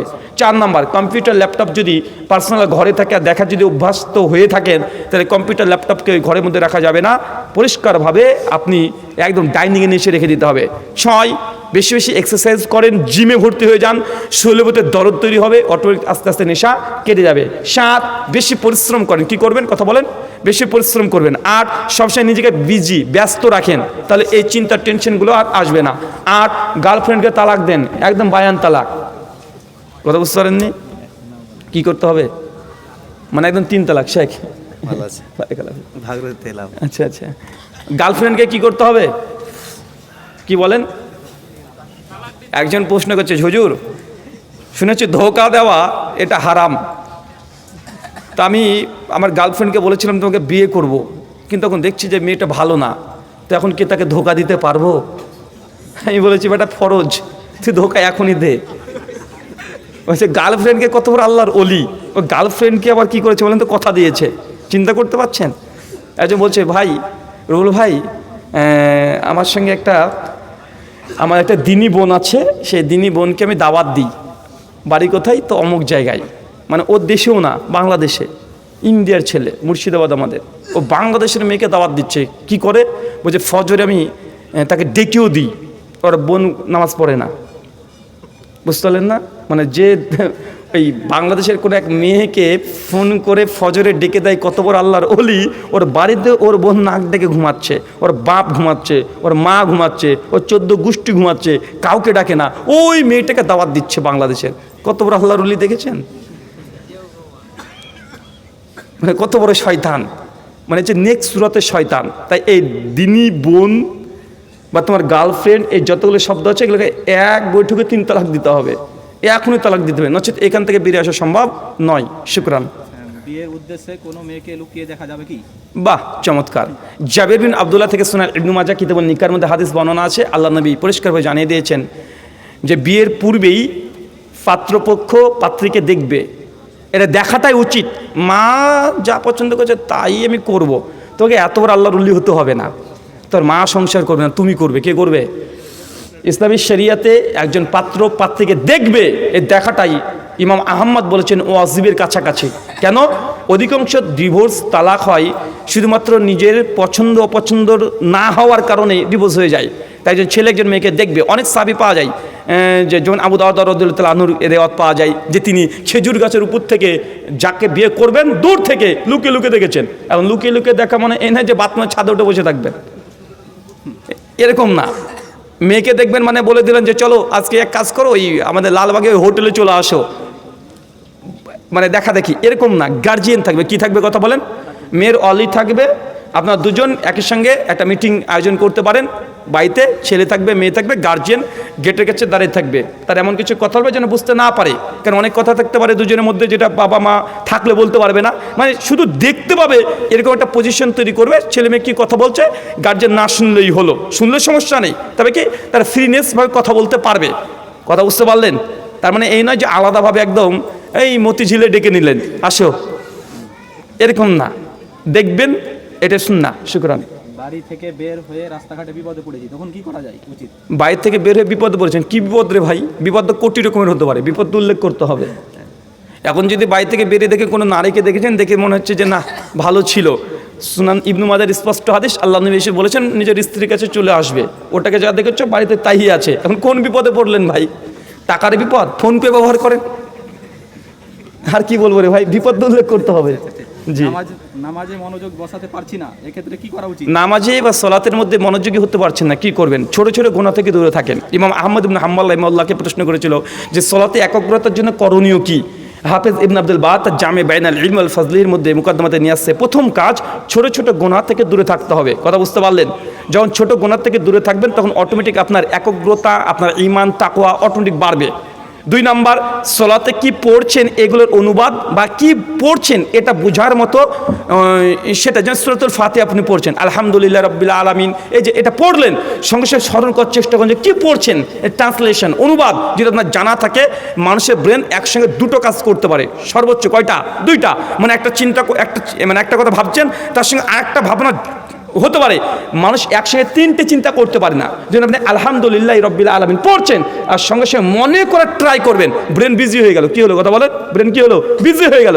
ও তখন আপনার ব্রেনকে তৃতীয় জায়গাতে আর দেবে না, কারণ তার সাপ্লাই মাত্র 2 জায়গাতে করতে পারে অ্যাট এ টাইম। তাই যা পড়ছেন অনুবাদটাকে স্মরণ করার চেষ্টা করেন। সুবহানা রাব্বিয়াল আলা পড়ছেন, এটা মানে কি, মানে কি বললেন, এটাকে ফিল করার চেষ্টা করেন, ট্রান্সলেশনকে ব্রেনে নিয়ে আসার চেষ্টা করেন। দেখবেন সলাতের মধ্যে তৃতীয় জায়গাতে কোনো ব্রেন আর সাপ্লাই দেবেন আপনাকে। শুকরান। যারা আলেমদের নিয়ে ঠাট্টা করে তাদের ব্যাপারে ইসলাম কি বলে? যারা আলেমদেরকে নিয়ে ঠাট্টা করে, মনে রাখবেন আলেমদের গোস্ত খুব বিষাক্ত। কি বললাম? আলেমদের গোস্ত খুব বিষাক্ত। এখানে গোস্ত বলতে বুঝালাম গিবত। কি কথা বলেন? সূরা হুজুরাতের 10 নম্বর আয়াত আল্লাহ পরিষ্কারভাবে জানিয়েছে গিবত করা মানে মৃত ভাইয়ের গোস্ত খাওয়া। আর এই মৃত ভাই যদি একটা আলেম হয়, যোগ্য তাকওয়াশীল আলেম হয়, আর তার যদি আপনি গোস্ত খান মানে গিবত করেন, সমালোচনা, নিন্দা, প্রচর্চা করেন, এটা আরও ভয়ঙ্কর বিষাক্ত। এই গোস্তের হিসাব আপনি দিতে পারবেন না, অনেক ভারী পড়ে যাবে আপনার উপরে। যে কোনো মুমিন মুসলমানের রক্তের চাইতে, একটা ছোট প্রশ্ন করে বলেন, কাবার দাম বেশি না মুমিনের রক্তের দাম বেশি? মুমিনের রক্তের দাম। এই আপনাকে প্রশ্ন করেছি নাকি? কার দাম বেশি? ওই যে কাবা শরীফের দাম বেশি না একজন মুসলমানের রক্তের দাম বেশি? মুসলমানের রক্তের দাম বেশি। একজন মুসলমানকে হত্যা করে দেওয়া, রক্তাক্ত করে দেওয়া, কাবাকে ভেঙে ফেলার চাইতো 1000 গুণ বেশি বড় অন্যায়, পাপ। আল্লাহ বলছে একজন মুমিনকে যদি দুনিয়াতে কেউ যদি হত্যা করে, তাহলে আল্লাহ সুবহানাহু ওয়া তাআলা আসমানে যত ফেরেশতা আছে, জমিনে যত মানুষ আছে, সমস্ত মানুষকে আল্লাহ চান যে তাকে ধ্বংস করে দেবেন। যাবে তিরমিজির হাদিস। আর আমরা মুমিনরা নিজেদের মধ্যে সবসময় গীবত, সমালোচনা, পরনিন্দা, পরচর্চা দূরে থাকবেন। শুকরান। হ্যাপি নিউ ইয়ার বলা যাবে কি? হ্যাপি নিউ ইয়ার বলতে পারবেন কি পারবেন না? মূল কথা হ্যাপি নিউ ইয়ার কেন বলছেন, ইতিহাস কি এর? ইতিহাস খ্রিশ্চান। আজকে 2025 খ্রিস্টাব্দ কেন বলা হয়? বলেন তো? এডি বলা হয় না, আর বিসি বলা হয় বিফোর ক্রাইস্ট, মানে জিজাস ক্রাইস্টের আগে। মানে জিজাস ক্রাইস্ট খ্রিশ্চানদের গড বা সান অফ গড, উনি যখন জন্মগ্রহণ করেছেন তখন থেকে খ্রিস্টাব্দ শুরু হচ্ছে। কথা বুঝতে পারলেন? তো 2025 চলছে, মানে জিজাস ক্রাইস্ট আজ থেকে 2025 বছর আগে পৃথিবীতে এসেছে। তো এটা খ্রিস্টানদের ক্যালেন্ডার। কাদের ক্যালেন্ডার কথা বলেন? মুসলমানদের তো মুহররম মাসের প্রথম ফার্স্ট। মুসলমানদের হ্যাপি নিউ ইয়ার কোনটা? মুহররম মাস। কথা বুঝতে পারছেন? খ্রিস্টানদের কোনটা? জানুয়ারি।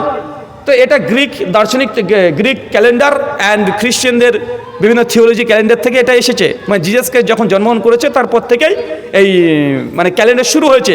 25শে ডিসেম্বর জিজাসের জন্মদিন পালন করলো না, তারপর জানুয়ারি থেকে কী করছে তারা বছরকে চেঞ্জ করছে। তো এটা হচ্ছে তাদের হ্যাপি নিউ ইয়ার। আপনার কিসের হ্যাপি নিউ ইয়ার রে ভাই? আপনার কিসের হ্যাপি নিউ ইয়ার? আপনার হ্যাপি নিউ ইয়ার নেই। সহিহ বুখারী কিতাবুল ইলম হাদিস না 43, ওমর ইবনুল খাত্তাবের কাছে একজন সাহাবী এসেছেন, একজন ইহুদি এসে বলছে, ওমর তোমাদের কোরআনুল কারীমের মধ্যে এমন একটা আয়াত আছে যে আয়াত আমাদের ইহুদি জাতির উপর যদি অবতীর্ণ হতো সেই দিনকে আমরা হ্যাপি নিউ ইয়ার করে নিতাম, মানে ঈদের দিন, খুশির দিন করে নিতাম। মানে আপনার ভাষা কি? হ্যাপি নিউ ইয়ার করে নিতাম। ওমর ইবনুল খাত্তাব বলছে কোন সে আয়াত? বলছে আল-ইয়াউমা আকমালতু লাকুম দীনাকুম, দিন ইসলামকে মুকাম্মাল করে দিলাম। ওমর বলছে শোনো ইহুদি, যেই দিনে আয়াতটা অবতীর্ণ হয়েছে সেই দিনের কথা খুব ভালো মনে আছে। সেই দিন আশুরার দিন ছিল, সেই দিন আমরা সবাই জুম্মাবারে আমরা অপেক্ষা করছিলাম। তারপরে ওমর ইবনুল খাত্তাব দ্বিতীয় কোনো হ্যাপি নিউ ইয়ার করে নাই। সুনান আবু দাউদ 2248 নম্বর হাদিস আলাদা বলছেন, জাহিলাতের যত ঈদের দিন ছিল, যত খুশির দিন ছিল, হ্যাপি নিউ ইয়ার যা ছিল সবগুলো ধ্বংস করে দিলাম। মাত্র দুটো দিন তোমাদেরকে গিফট করা হলো, এক ঈদুল ফিতর, এক ঈদুল আজহা। তৃতীয় কোনো দিন মুসলিমরা তৈরি করতে পারবে না। মুসান্নাফ আব্দুর রাজ্জাক হাদিস না 7358, মুরসাল সনদ সহি। তাউস রাদিয়াল্লাহু তাআলা আনহু তিনি হাদিস বর্ণনা করে রাহিমাহুল্লাহ, তিনি নবী থেকে বলছেন পরিষ্কারভাবে, লা তাত্তাখিযু ইয়াওমান ঈদা, তোমরা নির্দিষ্ট কোনো দিনকে ঈদের দিন বা খুশির দিন হিসেবে গ্রহণ করো না, মানে হ্যাপি নিউ ইয়ার করা যাবে না। আরও 1 ডজন দলিল দেওয়া যাবে। শুকরান। জানাজার নামাজে চটি বা জুতা পরে নামাজ হবে কি? জানাজার দিনে সালাত আদায় করবেন, জানাজার সালাত, সেই সময় জুতো পরিধান করতে পারবেন কি পারবেন না? সুনান আবু দাউদ কিতাবুস সালাত হাদিস না 665-66, আল্লাহ নবী যখন সালাত আদায় করতেন সেদিন একদিন জুতো পরে তিনি সালাত আদায় করছিলেন। এবং সমস্ত মাযহাবের ইমাম এবং আহলে হাদিসদের ইজমা দ্বারা প্রমাণিত, জুতো যদি পরিষ্কার পরিচ্ছন্ন থাকে, কোনো সন্দেহ যদি না থাকে, জানাজার সালাত আপনি পড়তে পারবেন। তবে হ্যাঁ, শেখ আলবানী আহকামুজ জানাইজের মধ্যে তিনি আলোচনা করেছেন যে কবরস্থানের মধ্যে জুতো পরিধান করে যাওয়া যাবে না। যদি কবরস্থান, কথা বুঝতে পারলেন, কবরস্থানের মধ্যে জুতো পরিধান করে যাওয়া যাবে না। তবে ইমাম ইবনে হাজম রাহিমাহুল্লাহ তার আল মুহাল্লালিল আসারের মধ্যে বলেছেন এই বিধানটা রহিত হয়ে গেছে, মানসুখ হয়ে গেছে। তো সালাফদের মধ্যে ইখতিলাফ আছে যে জুতো পরিধান করে সুনান ইবনে মাজাহ একটা রিওয়ায়াতও পাওয়া যায় যে নবী যেতে নিষেধ করেছে, কবরস্থানে যেতে নিষেধ করেছে, আর কিছু রিওয়ায়াতও পাওয়া যায় সাহাবীরা গিয়েছেন। তো কোনটা রহিত হয়েছে এটা নিয়ে ইখতিলাফ আছে। শেখ আলবানী বলেছেন না যাওয়াটাই বেটার। শুকরান। নামাজের মধ্যে অজান্তে কোনো কিছু দোয়া ভুল হলে তাহলে নামাজ হবে কি? কি ভুল হয়েছে? নামাজের মধ্যে অজান্তে কোনো দোয়া যদি ভুল হয় তাহলে কি নামাজ হবে? নামাজের মধ্যে যে কোনো ওয়াজিব বা ফরজ এই ধরনের কিছু তরক হয়ে যায়, ভুল হয়ে যায়, আর এটা যদি মনে পড়ে যায় তাহলে সালাতকে পুনরায় আদায় করতে হবে। আর যদি দেখাচ্ছে না মুস্তাহাব জিনিস কিছু সুন্নাত ছুটে গেছে বা সন্দেহ ঢুকে গেছে যে 3 রাকাত না 2 রাকাত, 3 রাকাত না 2 রাকাত, সূরা ফাতিহা পড়ে সূরা ইখলাস পড়লাম কি পড়লাম না, এরকম যদি সন্দেহ সংশয় তৈরি হয়ে যায়, রাকাতের মধ্যে যদি সন্দেহ সংশয় মানে ঘটে যায়, তাহলে যেই রাকাত 3 রাকাত না 2 রাকাত এর মধ্যে যদি সংশয় হয় তাহলে সবসময় নিচুরটা ধরবেন। 3-2 এর মধ্যে হলে কত ধরবেন? 2 রাকাত। আর যদি দেখা যায় না সূরা ইখলাস পড়লাম না এরকম ছোটো ছোটো যদি সমস্যা হয়, সংশয় তৈরি হয়, তাহলে সহ সিজদা দিবেন। কথা বুঝতে পারলেন? সহিহ মুসলিম 950 নম্বর হাদিস, আল্লাহ নবী একদিন 3 রাকাতের জায়গায় মানে 4 রাকাত